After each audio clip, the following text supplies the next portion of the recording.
This channel does not promote any violent, harmful, or illegal activities. All content provided by this channel is meant for an educational purpose only. জঙ্গি নিশানায় এবার chicken snake.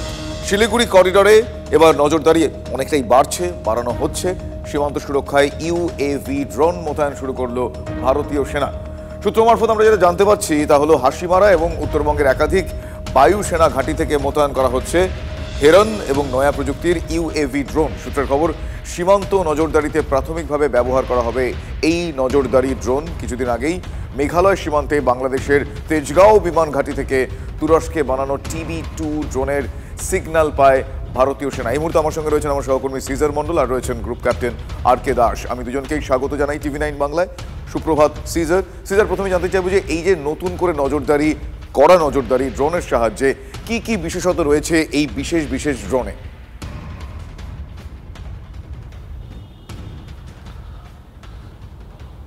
দেখো, বিশেষত্ব অবশ্যই বিশেষত্ব বলতেই ইসরায়েলের যে হেরন ড্রোন সেগুলো লং এন্ডিউরেন্স ড্রোন হিসেবে ব্যবহার করা যায়। তারা টানা 30 থেকে 40 ঘন্টা তারা কিন্তু 7,000 থেকে 12,000 ফিট বা 20,000 ফিট পর্যন্ত উচ্চতা থেকে তারা সার্ভিলেন্স চালাতে পারে।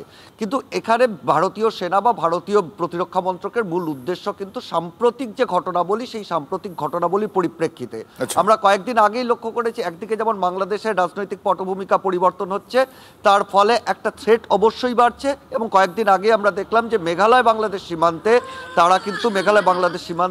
বাংলাদেশ থেকে ওড়ানো ড্রোনের যে সিগন্যাল সেটা পাওয়া যাচ্ছে এবং সেখান থেকে এই বিষয়টা স্পষ্ট যে বাংলাদেশ থেকে নজরদারি চালানো হচ্ছে। এবং এই চিকেন স্নেকের কথাটা বারবার উঠে আসছে কেন? এই চিকেন স্নেক কয়েকদিন আগেই আমরা দেখেছিলাম যে ABT চিফ জসিমউদ্দিন রহমানি তিনি কিন্তু চিকেন স্নেককে টার্গেট করে কথা বলেছেন এবং বারবার 7 সিস্টার্সকে বিচ্ছিন্ন করে দেওয়া। কারণ চিকেন স্নেক ভারতের উত্তর পূর্বাঞ্চলের 7টা যে রাজ্য রয়েছে সেগুলোর মূল প্রবেশ পথ এবং সেই চিকেন স্নেকটা কোথাও বিচ্ছিন্ন হয়ে গেলে এই 7টা রাজ্য বিচ্ছিন্ন হয়ে যাবে। অর্থাৎ স্ট্র্যাটেজিক্যালি অত্যন্ত গুরুত্বপূর্ণ নেপাল, ভুটান, বাংলাদেশের মাঝখানে এবং আরেকটু কাছেই হচ্ছে চীন। সেই জায়গা থেকে এই জোনটায় যাতে কোনো ধরনের বড়সড় কোনো ধরনের নাশকতা, কোনো ধরনের অনভিপ্রেত ঘটনা না ঘটে, মূলত সীমান্ত এলাকায় নজরদারি, ইনফিলট্রেশন রোখা থেকে শুরু করে বা সমস্ত নজরদারির ক্ষেত্রেই এই ধরনের ড্রোনের যে সার্ভিলেন্স পাওয়ার রয়েছে, যে উচ্চ ক্ষমতা সম্পন্ন যে ক্যামেরা রয়েছে সেগুলোকে ব্যবহার করা। প্রাথমিকভাবে নজরদারি মূল উদ্দেশ্য হলো সেই সঙ্গে সঙ্গে কোনো ধরনের পরিস্থিতি যদি তৈরি হয় যে কোনো হামলার মোকাবিলা করার ক্ষমতাও কিন্তু হেরানের মতো ড্রোনের রয়েছে। পাশাপাশি আমাদের যে ইন্ডিজেনাস যে ড্রোনগুলো রয়েছে FWD, বুঝতে পেরেছি, মানে এই মুহূর্তের পরিস্থিতি অনুযায়ী এই ধরনের ড্রোন ব্যবহার গুরুত্বপূর্ণ। কয়েকদিন আগে সেন্সিটিভ এই জায়গাটা, সেই জায়গাটা নিয়ে কি বলেছেন স্বরাষ্ট্রমন্ত্রী, কি বলেছিলেন রাদার, একবার শোনাই আপনাদের। सिलीगुड़ी कॉरिडोर पूर्वोत्तर और भारत को जोड़ने वाला एक महत्वपूर्ण रास्ता है। SSB का यहीं पर डेरा जमाना पूरे भारत के लिए आश्वस्त होने के साथ साथ विश्वास का सांस लेने का भी एक बहुत बड़ा कारण बना है। আপনারা শুনলেন কিছুদিন আগেই এই শিলিগুড়ি করিডোর নিয়ে কি বলেছিলেন স্বরাষ্ট্রমন্ত্রী, এবং শুধু তাই নয়, এই মুহূর্তে সেখানে বিশেষ নজরদারি। গ্রুপ ক্যাপ্টেন RK দাস আমার সঙ্গে রয়েছেন এই মুহূর্তে।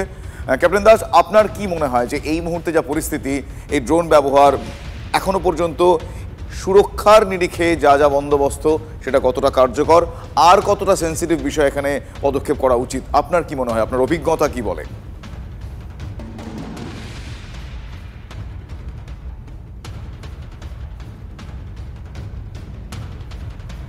ক্যাপ্টেন দাস, আমার কথা শুনতে পাচ্ছেন?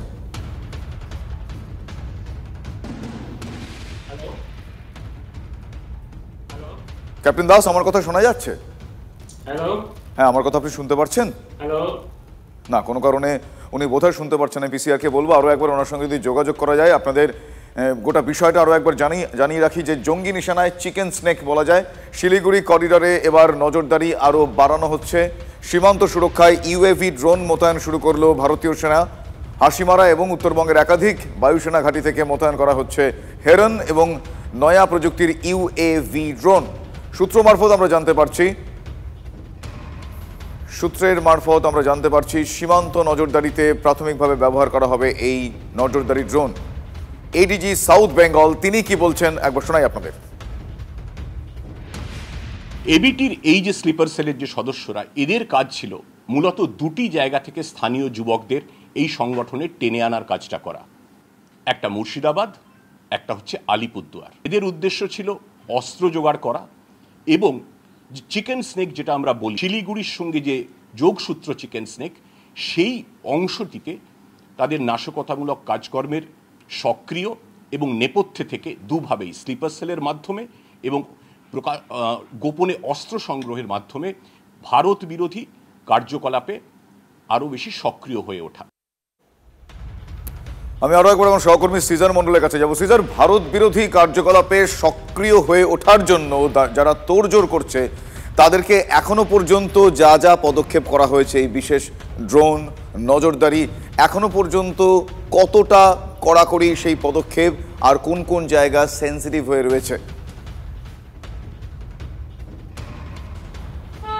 দেখো, গোটা চিকেন স্টেকটাই অত্যন্ত সংবেদনশীল, স্পর্শকাতর এলাকা। কারণ তার যে ভৌগোলিক অবস্থান, আমি তোমাকে যেটা একটু আগে বলছিলাম, নেপাল, ভুটান এবং বাংলাদেশের মাঝখানে এক ফালি জমি, যে জায়গাটা গোটা উত্তর পূর্ব ভারতকে বাকি ভারতের সঙ্গে যুক্ত করে রেখেছে। এবং সেই জায়গায় দাঁড়িয়ে একদিকে যেমন নেপালে, যেটা আমরা ভারতীয় গোয়েন্দারা বারবার যেটা বলছেন যে সাম্প্রতিক অতীতে নেপালে ফের আইএসআই যে মডিউলগুলো সেগুলো সক্রিয় হয়ে উঠেছে এবং তারা কোথাও বাংলাদেশের বিভিন্ন জঙ্গি সংগঠন বা মৌলবাদী শক্তির সঙ্গে হাত মিলিয়ে ভারতের এই যে এলাকা, সেই এলাকাটাকে অশান্ত করার চেষ্টা করছে, সেখানে কোনো ধরনের ব্যাঘাত ঘটানোর চেষ্টা করছে। এবং সেই জায়গায় দাঁড়িয়ে বৃহত্তর যে কোথাও থ্রেট রয়েছে, আশঙ্কার জায়গা রয়েছে, সেটাকে চীনকে কেন্দ্র করে, কারণ তারও দূরত্ব, ভৌগোলিক দূরত্ব কিন্তু খুব একটা বেশি দূর নয়। এবং সেই জায়গায় দাঁড়িয়ে বা ভারতীয় সেনার এই উদ্যোগ কোথাও একদিকে যেমন অনেকটাই প্রতিরক্ষাধর্মী, পাশাপাশি বাংলাদেশের এই TV2 ড্রোন মোতায়েনের পরেই ভারতের এই ড্রোন মোতায়েন, যেটা প্রতিরক্ষা বিশেষজ্ঞরা বারবার বলছেন, সেটা অত্যন্ত তাৎপর্যপূর্ণ। আমরা জানি যে বাংলাদেশের পরিস্থিতি নিয়ে ভারত এখন পর্যন্ত কোনো নেতিবাচক মন্তব্য করেনি, কিন্তু কোথাও যে কোনো ধরনের নেতিবাচক অনভিপ্রেত ঘটনা ঘটলে, অনভিপ্রেত মিসঅ্যাডভেঞ্চারের চেষ্টা হলে সেখানে যে ভারত কতটা প্রস্তুত, সেই বার্তাটা কিন্তু খুব স্পষ্ট করে দেওয়া হলো এই সামরিক পদক্ষেপের মাধ্যমে। একেবারে এই সামরিক পদক্ষেপ কতটা গুরুত্বপূর্ণ এবং ভারত কতটা প্রস্তুত, সেই বিষয়টা নিয়ে আমি গ্রুপ ক্যাপ্টেন আর.কে দাস আমার সঙ্গে রয়েছেন, কিছুক্ষণ আগে তার সঙ্গে কথা বলার চেষ্টা করছিলাম। ক্যাপ্টেন দাস, এখনো পর্যন্ত ভারতের তরফ থেকে যা যা পদক্ষেপ করা হয়েছে, বিশেষ করে এই ধরনের সংবেদনশীল এলাকায়, সেন্সিটিভ জোনে, আপনি বিষয়টা কিভাবে দেখছেন? আপনি যদি আপনার অভিজ্ঞতার জায়গা থেকে একটু বলেন প্লিজ। দেখো, চিকেন নেক এরিয়া হচ্ছে ভারতের দিক দিয়ে এই পূর্ব আর উত্তর পূর্ব দিকে সবচেয়ে ভালনারেবল এরিয়া। ভালনারেবল এই জন্য কেন কি কোন এক জায়গায়, মানে এই চিকেন নেক জায়গায় প্রায় 80 কিলোমিটার বর্ডার আছে, মানে উত্তর ও দক্ষিণ মিলিয়ে। আর উত্তরে চীন আছে, নেপাল আছে, দক্ষিণে বাংলাদেশ আছে। এই জায়গাটা হাইট অফ, ওখানে এমনিতেই আমাদের দেশের বিরুদ্ধে অনেকেরাই চেষ্টা করছে ওই জায়গাটাতে একটা প্রবলেম ক্রিয়েট করার জন্য। এটা আজ থেকে না, অনেক বছর ধরে পাকিস্তান ভারতকে ডিস্টেবিলাইজ করতে চাইছে অনেক বছর ধরে, কিন্তু ওরা নিজেরা পাচ্ছিল না এই জায়গায়। এখন যারা মৌলবাদী আছে বাংলাদেশ, তাদের মাধ্যমে ওরা মিলে এই চিকেন নেক এরিয়াতে ওরা এক রকমের চেষ্টা করছে অনুপ্রবেশ যারা করে লোকেদের পাঠিয়ে ওখানে প্রথম হচ্ছে ওখানকার লোকেদের, জনগণ যারা নাকি ওখানকার মৌলবাদী শক্তিদের সাথে মিল খায়, মানে যাদের চিন্তাধারা, তাদের সাথে এক রকমের মোটিভেট করে ওখানকার লোকদের ভারত বিরোধী একটা প্রক্রিয়া শুরু করতে। এবার সবাই কিন্তু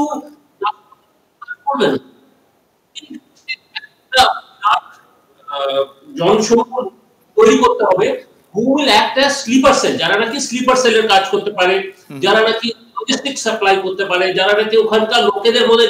তো ওদের ক্যাপ্টেন দাস, মানে এই সম্ভাবনাগুলো মাথায় রেখে এই পদক্ষেপ এই মুহূর্তে অত্যন্ত গুরুত্বপূর্ণ।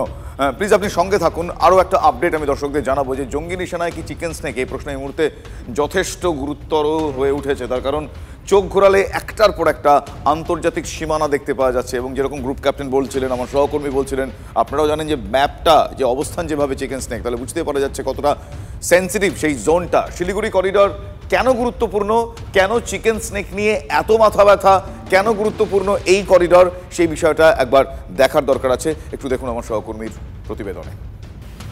শিলিগুড়ি উত্তরবঙ্গের অঘোষিত প্রধান বাণিজ্যিক শহর। শুধু পর্যটনের মানচিত্রে নয়, দেশের আভ্যন্তরীণ নিরাপত্তা প্রশ্নে কিন্তু অত্যন্ত গুরুত্বপূর্ণ এই শিলিগুড়ি। সামরিক পরিভাষায় এই এলাকাটাকে বলা হয় চিকেন স্নেক, অনেকটা ওই মুরগির গলার মতো। এই বিস্তীর্ণ অংশটা কিন্তু জুড়ে রেখেছে উত্তর পূর্বের 7 রাজ্যকে। তাই বরাবর কুনজর এই চিকেন স্নেককে কেন্দ্র করে। শিলিগুড়ির খুব কাছে এই এক পাশে কিছুটা দূরেই বাংলাদেশ, একাধিক বাংলাদেশ সীমান্ত রয়েছে এই এলাকায়। উল্টো দিকে নেপাল সীমান্ত। শিলিগুড়ি থেকে কিছুটা দূরে এগোলেই আলিপুরদুয়ার, কুচবিহারে কাছঘেরা ভুটান সীমান্ত। শিলিগুড়ি থেকে খুব কাছে একাধিক এমন এলাকা যা আছে যেখানে নেপাল সীমান্তর কিছুটা দূরে চীনের লাল ফৌজ অপেক্ষা করছে। তাই উত্তর পূর্বের রাজ্যগুলোর নিরাপত্তা এবং দেশের অখণ্ডতার প্রশ্নে এই চিকেন স্নেক দেশের সার্বিক নিরাপত্তার ক্ষেত্রে অত্যন্ত গুরুত্বপূর্ণ জায়গা। এটা ভারতবর্ষের সবথেকে সরু জায়গা, যেটা একদিকে বাংলাদেশ, একদিকে হচ্ছে নেপাল, আবার এক কোণা দিয়ে গেলে ভুটান। এই জায়গাটুকুকে যদি চেপে ধরা যায়, আলাদা করে দেওয়া যায়, কেটে দেওয়া যায়, তাহলে ভারতবর্ষের অন্য পার্টের থেকে যে 7টা আলাদা স্টেট আছে যে নর্থ ইস্টের, এই স্টেটগুলো টোটালটাই আলাদা হয়ে যাবে এবং টোটাল একটা ডিস্টার্বড এরিয়া তৈরি হয়ে যাবে, including this West Bengal. Chicken snake যদি দখল করা যায় তাহলে কিন্তু উত্তর পূর্ব ভারতকে ভারতের মূল ভূখণ্ডের সঙ্গে সম্পূর্ণ ডিসকানেক্ট করে দেওয়া যায়। ওদের ওটা একটা টার্গেট নাম্বার 1। নাম্বার 2, চীনের একটা টার্গেট। চিকেন স্নেককে কন্ট্রোল করতে পারলে ভারতের জিও পলিটিক্সে ভারতের উপর চাপ বজায় রাখা যাবে সাংঘাতিকভাবে। তো এটা একটা সমস্যা রয়েছে। এই জন্য চিকেন স্নেক ভারতের জিও পলিটিক্সে সাংঘাতিক ইম্পর্টেন্ট।